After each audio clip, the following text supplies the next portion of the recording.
nikmati. Allahu Akbar, karena saya akan masuk ke dalam puncak keheningan. Di mana nanti Bismillahirrahmanirrahim, sadar nomor satu adalah, ya Allah ya Rabbana, saya melakukan segala sesuatu atas namamu. Saya punya janji denganmu untuk menjalankan semua skenario yang sudah engkau berikan kepadaku. Dengan apa? Kasih sayang. Alhamdulillahirabbil alamin, segala puji hanya milikmu. Ar-Rahmanir-Rahim, semuanya bentuknya hanyalah kasih sayang. Coba betapa indahnya Al-Fatihah dibaca, karena kenapa? Al-Fatihah itu artinya membuka, yang dibuka adalah hatimu. Karena begitu hati kita terbuka, kita akan mendengar dalam tanda petik suaranya, rasanya. Poin sederhananya ketika kita sholat, kalau kita renungkan, pertama itu gerakannya pasti berdiri dulu, betul ya? Nah, jadi sekarang kita renungkan begini. Kayak ini untuk memudahkan. Ada otak, ada hati, dah gitu gampangannya. Otak ini isinya ego, ada keinginan, mau-mau, dan seterusnya. Hati ini isinya adalah zatnya Allah dalam tanda petik. Berarti kalau mau berjumpa dengan dia, caranya gimana? Turunkan ego. Maka begitu kita menurunkan ego, yang akan aktif adalah zat kasih sayangnya Allah. Maka ketika kita sholat, pertama berdiri dulu tuh. Otaknya di atas, hatinya di bawah. Maka kita disuruh dilatih nih. Coba ruku dulu dong. Ruku kan gerakannya begitu. Antara otak dan hati itu sejajar. Coba distabilkan tuh, antara pikiran sama hati. Jangan membiarkan otakmu ini keinginan-keinginan ego yang mendominasi. Setidaknya sejajarkan dulu dengan hati nurani. Karena kenapa? Allah tuh tidak ada di otak dalam tanda petik, tetapi ada di rasa. Membiarkan Allah yang menjadi nakhoda, membiarkan kasih sayang yang menjadi nakhoda, disejajarkan. Itu fungsi ruku.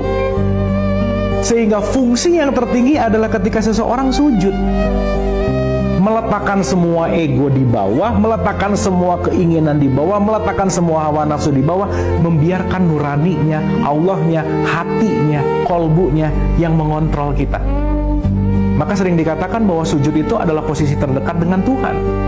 Ya, tapi bukan asal sujud, bukan, tetapi membiarkan ego yang turun dan membiarkan kasih sayangnya yang akan benar-benar menguasai diri kita.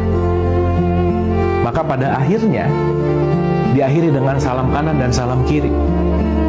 Artinya, sholat itu mengaktifasi Allah yang hadir di dalam diri kita, agar sifat kasih sayangnya hadir di dalam diri kita, agar poin pentingnya adalah sifat kasih sayang itu yang menjadi dasar fundamental dalam menjalani kehidupan kita. So, utsluma uhiya ilaika minal kitab wa aqimis sholat inna sholata tanha anil fahsya'i wal munkar. Surat 29 ayat 45. Bacalah Al-Quran dan dirikanlah sholat. Output dari sholat itu apa sih? Mencegah perbuatan keji dan munkar. Maka ini hal yang paling penting mungkin yang bisa disampaikan di pertemuan ini, di episode kali ini. Kalau kita berbicara sholat itu 5 waktu, yang 5 waktu itu adalah ritual sholatnya. Dari mulai subuh, mungkin ini kalau ini jam, ini zuhur di sini, asar di sini, maghrib di sini, isya di sini. Ini adalah waktu-waktu ritual sholat. Tetapi jangan lupa, intisari sholat bukan di ritualnya, tetapi perilaku kita setelah ritual. Di antara ritual-ritual inilah bagaimana sifat anil fahsya'i wal munkar, sifat di mana mencegah perbuatan keji dan munkar itu dilakukan. Maka mudah-mudahan kita tidak ahli hanya di bidang ritualnya, tetapi bagaimana ritual membawa kita menuju kepada kedamaian, sehingga kedamaian itu yang akan kita lakukan di dalam kehidupan kita sehari-hari. Maka mohon maaf harus saya sampaikan, rajin sholat 5 waktu itu belum prestasi di hadapan Allah. Tapi prestasimu adalah ketika selesai sholat, kamu semakin dermawan, semakin memaafkan orang, semakin berbuat kebaikan, dan semakin bermanfaat. Oleh karena itu, mari kita sholat bukan hanya ritual, di mana itu sangat penting sekali ritual. Tetapi mari kita jadikan setiap saat adalah sholat, setiap saat adalah terhubung dengan Allah, setiap saat adalah menjadikan kasih sayangnya perilaku kita untuk bermanfaat dan selalu berbuat kebaikan. selamat sholat. Terima kasih, mohon maaf lahir dan batin. Wabillahi taufiq wal hidayah. Assalamualaikum warahmatullahi wabarakatuh.